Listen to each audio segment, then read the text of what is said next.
সহ সড়ক দুর্ঘটনার শিকার হয়ে কেবল ফুটবল নয় পৃথিবীকেই বিদায় জানিয়ে অনন্তলোকে চলে গেলেন লিভারপুলের পর্তুগিজ ফরওয়ার্ড দিয়েগো জোতা। তার এই অকাল প্রয়াণে শোকের সাগরে ভাসছে পুরো ফুটবল বিশ্ব। জোতার এই অসময়ে চলে যাওয়া মেনে নিতে পারছে না কেউই। সাবেক বর্তমান ফুটবলার থেকে শুরু করে বিভিন্ন ক্লাব ও ফেডারেশন শোক জানিয়েছে জোটার মৃত্যুতে। সবশেষ ইংলিশ প্রিমিয়ার লিগে লিভারপুলকে শিরোপা জেতাতে সামনে থেকে নেতৃত্ব দেন এই পর্তুগিজ। বাস্তবতার কঠিন এই সময় দাঁড়িয়ে স্তব্ধ তার ক্লাব।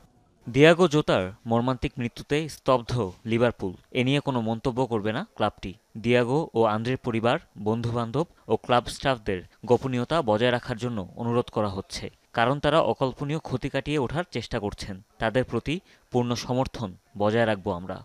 শীর্ষের এমন প্রয়াণ কিছুতেই মেনে নিতে পারছেন না লিভারপুলের সাবেক কোচ ইয়র্গেন ক্লপ। সামাজিক যোগাযোগ মাধ্যমে এক পোস্টে জানান নিজের আবেগের কথা।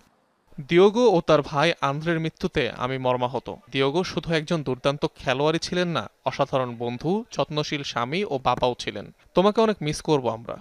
2017 সাল থেকে ইংলিশ প্রিমিয়ার লিগে পথ চলা শুরু হয় জোতার। 2020 সালে উলভারহ্যাম্পটন থেকে লিভারপুলে যোগ দেন এই পর্তুগিজ তারকা। সব প্রতিযোগিতা মিলিয়ে 182 ম্যাচে তার গোল সংখ্যা 65। জোতা ভাইদের মৃত্যুতে শোক জানায় ইপিএল।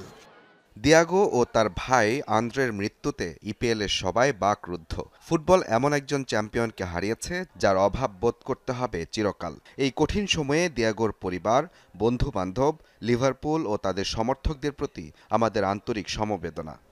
দিয়েগো জোতা ও তার ভাইয়ের এমন প্রস্থানে ব্যথিত পুরো ফুটবল বিশ্ব। ব্রিটিশ প্রধানমন্ত্রী সহ আরও অনেকেই এই হৃদয় বিদারক ঘটনার জন্য শোক প্রকাশ করেন।